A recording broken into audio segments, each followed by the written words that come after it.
plenário do Supremo Tribunal Federal decidiu por 6 votos a 3 manter Renan Calheiros na presidência do Senado. Na última segunda-feira, o ministro Marco Aurélio havia decidido em caráter liminar pelo afastamento do senador do comando da Casa Legislativa.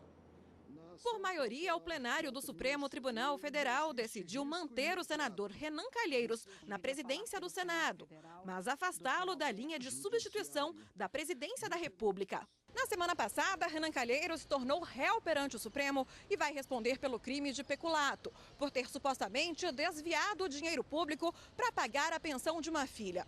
A maioria dos ministros acompanhou o entendimento do decano da Corte, ministro Celso de Mello, entendendo que Renan Calheiros não precisa ser afastado da presidência do Senado, mas deve ser ignorado no caso de substituição do presidente da República. Os substitutos eventuais do presidente da República, a que se refere o artigo 80 da Constituição, e com menção expressa ao senhor presidente do Senado Federal, caso ostentem a posição de réus criminais perante esta Corte Suprema, ficarão unicamente impossibilitados de exercer o ofício de presidente da República, embora conservando a titularidade funcional da chefia e direção de suas respectivas casas. Os ministros confirmaram, em parte, liminar concedida pelo ministro Marco Aurélio e que havia determinado também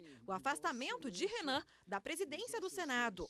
A liminar foi proposta pelo partido Rede Sustentabilidade, que alegou que, como a Constituição proíbe que o presidente da República, no exercício de suas funções, responda a ações penais por crimes comuns, a proibição deve alcançar a todos que possam substituí-lo. Quando se tem um presidente do Senado Federal envolvido numa ação penal admitida por essa Corte, será que subsiste essa ideia? Será que a legitimidade de medidas tão importantes que são tomadas pelo Congresso e pelo Senado, será que isso não é abalado?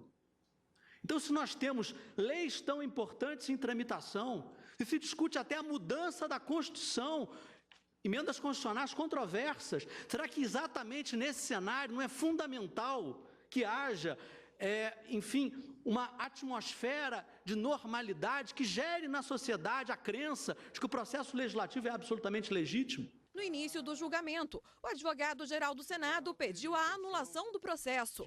Ele explicou que a ação pedia inicialmente o afastamento de Eduardo Cunha da presidência da Câmara e que, por isso, o Senado não foi ouvido antes da concessão da liminar. Essa surpresa ainda se justifica no fato de o Senado Federal não ter tido oportunidade de se manifestar antes nos autos da DPF 402, sendo este agora o primeiro momento, quando literalmente os seus efeitos concretos já se lhe batem às portas. Nessa ação, como é possível verificar, apenas a Câmara dos Deputados foi ouvida, em mais de uma oportunidade, inclusive, olvidando-se o autor da ação completamente do Senado Federal. O Procurador-Geral da República, Rodrigo Janot, se manifestou pelo afastamento imediato de Renan Calheiros da presidência do Senado. Como compatibilizar essa situação com o princípio da moralidade, erigido a princípio fundamental pelo artigo 37 da Constituição da República? Como valorizar o primado das leis e do Estado de Direito, a chamada Rule of Law, com um réu em ação penal à frente da chefia do Estado brasileiro? Que mensagem e que exemplo que esse estado de coisas daria para as nossas crianças, adolescentes, brasileiros e o povo em geral? De que pessoa acusada de graves crimes contra a administração pública, em processo admitido perante esta Corte, o Supremo Tribunal Federal, pode estar no comando desta nação. O ministro Marco Aurélio votou pela confirmação da liminar. Defiro a liminar pleiteada faço para afastar, não do exercício do mandato de senador, outorgado pelo povo alagoano, mas do cargo de presidente do Senado, o senador Renan Calheiros, com urgência que o caso requer, dê cumprimento por mandado, sob as penas da lei, a esta decisão. Mas a maioria dos ministros acompanhou o entendimento do decano da Corte. Não me parece defluir da sua condição de presidente do Senado, já em fins de mandato, outro risco de dano à ordem institucional que não o eventual exercício nesse período do cargo de presidente da República.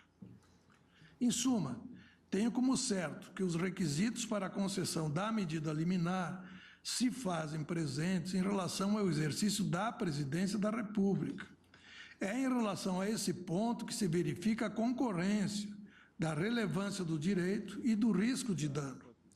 É, portanto, nesses limites que proponho seja referendada a decisão aqui submetida a referendo. Aquele que, estando em condição de réu e que, portanto, na condição de eventual substituto que pode ser chamado, não pode exercer o cargo que tenha entre as suas atribuições exatamente esta.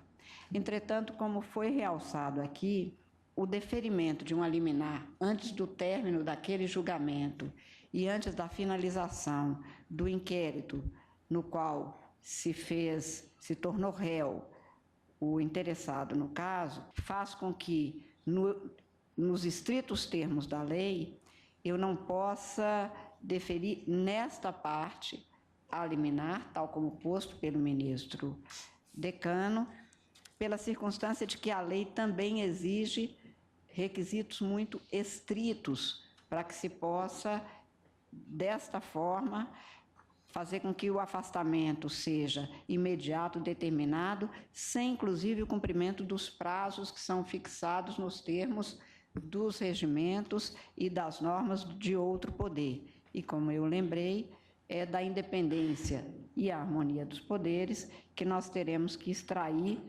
as diretrizes para a fixação do julgamento e para a definição do julgado.